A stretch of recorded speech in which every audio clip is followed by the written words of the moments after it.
क्या होता अगर आपकी सबसे बड़ी जीत आपकी सबसे बड़ी उलझन बन जाए? आज की कहानी शुरू होती है एक दिलचस्प मोड़ से, जहां रिश्ते, गलतफहमियां और छिपे हुए राज एक साथ उलझ जाते हैं। बात हो रही है दीपिका की, जो एक इंटरनेशनल फ्लावर आर्ट प्रतियोगिता जीतकर लौटती है। लेकिन लौटने के बाद सब कुछ उतना आसान नहीं रहा जितना लग रहा था। भाभी जी के दिमाग में एक कमाल का आइडिया आया, एक लोकल फ्लावर आर्ट प्रतियोगिता। सब जानते हैं कि दीपिका इसमें भाग लेंगी तो जीत पक्की है। आखिर इंटरनेशनल प्रतियोगिता जीतने वाली दीपिका के लिए ये छोटा मोटा मुकाबला तो कुछ भी नहीं। लेकिन क्या ये सिर्फ एक प्रतियोगिता थी, या इसके पीछे छिपा था दीपिका को नए सिरे से जिंदगी जीने का मौका? वहीं दूसरी ओर लावण्या और दीपिका के रिश्ते में भी एक नया मोड़ आता है। लावण्या, जो कभी दीपिका के बनाए खाने की आलोचना करती थी, आज उसी खाने की तारीफ करते हुए उससे माफी मांगती है। लेकिन कहानी यहीं खत्म नहीं होती।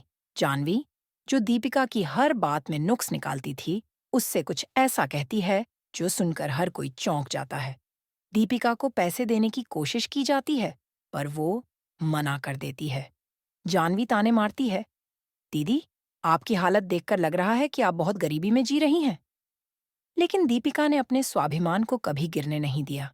उधर चिराग को एक स्वाद में वो पुरानी यादें ताजा हो जाती हैं।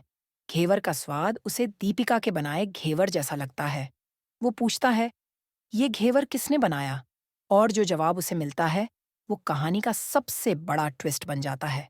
कहानी का सबसे बड़ा सस्पेंस तब खुलता है जब चिराग एक फाइल में डीएनए रिपोर्ट देखता है। क्या इस रिपोर्ट में ऐसा कुछ था जो सारे रिश्तों की जड़ें हिला सकता था? चांदनी, जो पहले दीपिका को ताने मारती थी, अब दीपिका की परवाह करने लगी है। दीपिका उसे एक ड्रेस लाकर देती है। चांदनी पूछती है, आपने ये ड्रेस क्यों खरीदी? आपको पैसे अपने इलाज पर लगाने चाहिए थे। दीपिका के मुंह से निकल जाता है, ये ड्रेस तुम्हारी दादी ने दी है।